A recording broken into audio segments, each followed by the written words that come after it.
Welcome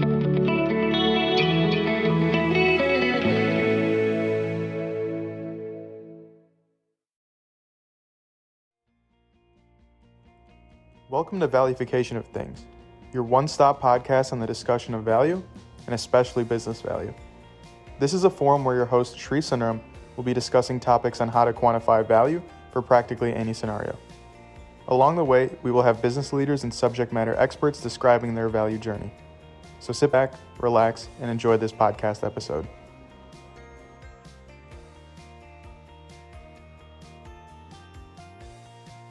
Hello, I'm Sri Sundaram, your host. In today's episode, we'll discuss how adopting an operating methodology accelerates time to value of a digital transformation program. We will define frameworks versus methodologies and talk about what a good methodology looks like. We'll discuss the business value of having a methodology framework in an organization. Our guest today is Andrew Wolff, who certainly knows a thing or two about the efficacy of methodologies and frameworks. Andrew is an industry thought leader who has had a long stint at Microsoft in the customer digital transformation specialty. Prior to digital transformation, he has had rich experiences in planning and architecting systems architectures at organizations like Siemens and others. Hi, Andrew, and welcome to Valuification of Things. Thank you, Sri. Glad to be here. So, Andrew, you've long drawn a distinction between frameworks and methodologies. So let's begin there and then work our way into how a methodology or a framework can help the cause of digital transformation. Yes. Yeah, thank you, Sri. And as you kind of mentioned, I've long drawn a distinction, and in part because I think the two terms are used synonymously, and they shouldn't be. And I think part of the challenge that people have with applying them comes from that lack of that distinction. Frameworks and methodologies exist on a spectrum and are differentiated on that by a number of different dimensions. Things like how detailed are they? How specific? Are they allowing flexibility and creativity in the process, or are they driving towards consistent outcomes in a more reliable way? And the times that you would apply a framework or a methodology, you can't interchange them. So even though we use the terms interchangeably, you can't apply a methodology where a framework's needed because they drive different results. So having that clarity of understanding before you begin your process is crucial in understanding what it is you're looking to apply. Broadly, a framework is a set of tools, patterns, processes, views that have been adopted through successful experience. So people working with the frameworks who build them do so from a place of having experience and expertise in a field. That allows them to develop consistency and a structured approach, which is really what frameworks are about, is making sure you've got the different elements in mind that you need when you're designing a system or working towards an outcome. But you need a little bit more flexibility or creativity. So I intentionally use the term approach there because it's a little bit more open than, say, a term like recipe, where you've got very defined measurements and processes, which actually leads us to a methodology. The difference in frameworks and methodologies is methodologies are much more detailed and systematic.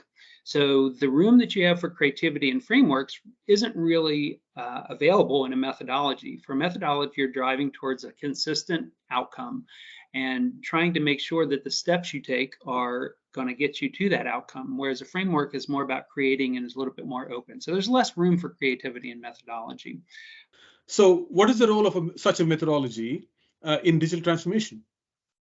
Yeah, and in digital transformation, any digital transformation program there's inherent complexity, right? You're changing the way a business functions through technology investments and adoption, which means all the different aspects of a business need to be considered.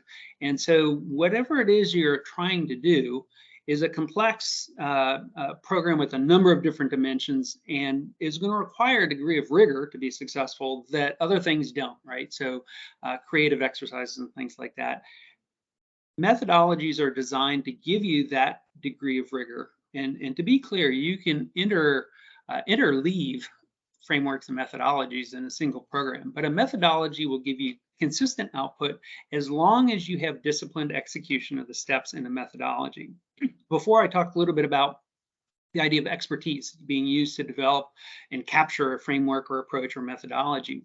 And that expertise is critical in a methodology because you're relying on that individual who created that methodology, on their expertise and understanding in how to execute the steps and the steps that need to be executed. So in a methodology, there's a little bit more import on whose methodology it is, how well has it been tested, and is it designed and built from a position of expertise in that area. In a framework, it's much broader and it's more of an approach, and you look at things like TOGAF and some of the other frameworks that are out there, and they're not quite as specific as, say, a recipe. And the analogy that I use is often kind of like meal planning. So if you've got a meal planning for a Monday night dinner, you're going to have a lightweight guide that structures, hey, here are the different types of foods, proteins, carbs, fats, whatever, that you might include in your meal.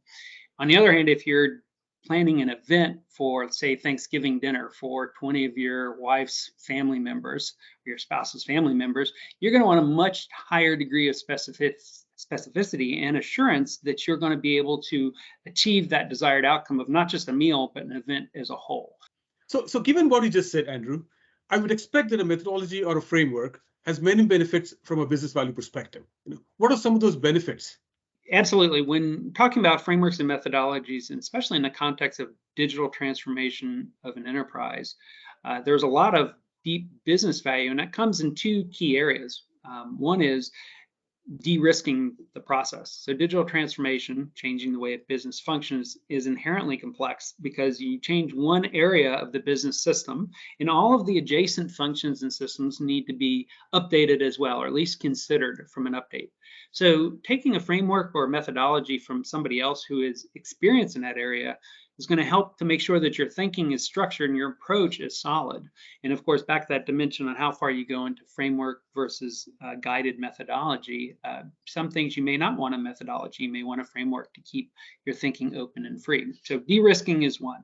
Accelerating your time to value is the other one, which is by building on the knowledge and expertise of the creators, you're actually saying, these are things I don't have to think about. I've put my trust in that framework or methodology, therefore I can start moving forward with confidence that I wouldn't have otherwise. So if you're going to try to recreate a framework or methodology or build your own, there's a lot of inherent risk, both in terms of risk and in terms of the time that it's going to take you to develop that and then apply it in a meaningful way. Any good framework or methodology needs to be peer reviewed and tested, right? So if I present a methodology to you without going through the process of testing it and having other people run through it, you're going to be at a little bit higher risk. And so from a business perspective, you want to make sure that you're using frameworks and methodologies that have largely been tested and are built on that experience.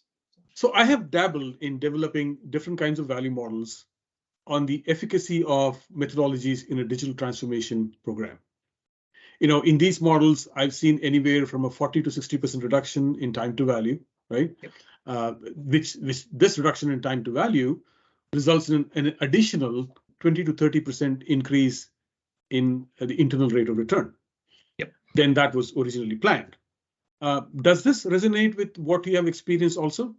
Absolutely. In fact, it's good to know those figures because I think that precisely captures the value back to a business from that de-risking and accelerating the time to value. So when you accelerate time to value, you're now removing the cost that it would take to otherwise work in that fashion. So absolutely that increase in your IRR. If it does improve, then why does methodology get a bad rap? I think they get a bad rap often because they're misapplied. Back to the earlier comments and the idea of applying a framework where a methodology is needed. The analogy of cooking a meal, if you apply a framework, you're not going to have nearly the same results in terms of consistency or outcome that you would have if you used a recipe, for example. So that concept, while they exist on the spectrum, they're not interchangeable. I think a lot of the challenges people have comes from misapplying one or taking something like TOGAF or any of the other frameworks that are out there and overly relying on them as maybe a crutch right? So if you tried to apply all of the different elements of TOGAF, it's a fairly weighty framework and can expand. Scaled Agile Framework for Enterprise is another one where it's very weighty and you can do a lot with it. If you try to apply that in a small or narrow circumstance, it's going to be too heavy for what you're trying to do. Back to same analogy with a recipe versus a guidebook. Monday night, I don't necessarily need to have a lengthy recipe to determine what I want to eat. I just need to have something that I can quickly get to achieve my outcome. So understanding the outcome you're looking for and then selecting the best process, methodology, or framework to get there is the right approach. A lot of people become experts in a single framework, and I've heard very deep academic discussions about TOGAF versus Ackman, and while academically those are interesting, from a process perspective, you should be able to flow between them.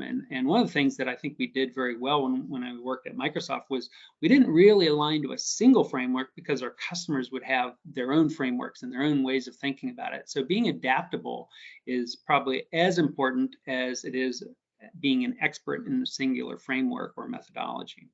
And you see that also in things like Agile or Waterfall or any of these other methodologies where they're a little deeper. If you misapply and use Agile where you should be using Waterfall or vice versa, you're not going to have the outcomes and results that you want.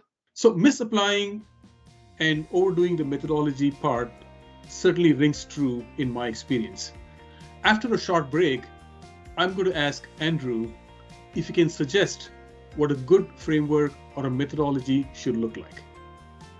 This episode of Valuification of Things is sponsored by Valuify. Valuify is a free tool that allows you to create business value models. Go to valuify.net and click download to begin your valuification journey.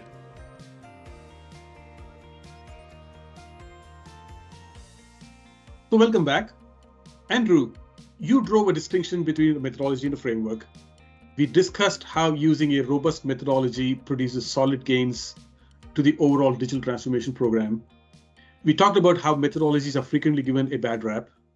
So can you suggest then what a good framework should look like? Sure. Yeah, absolutely. And back to my earlier comment on, I think you want to make sure that the framework or methodology you're using is both tested and built on expertise.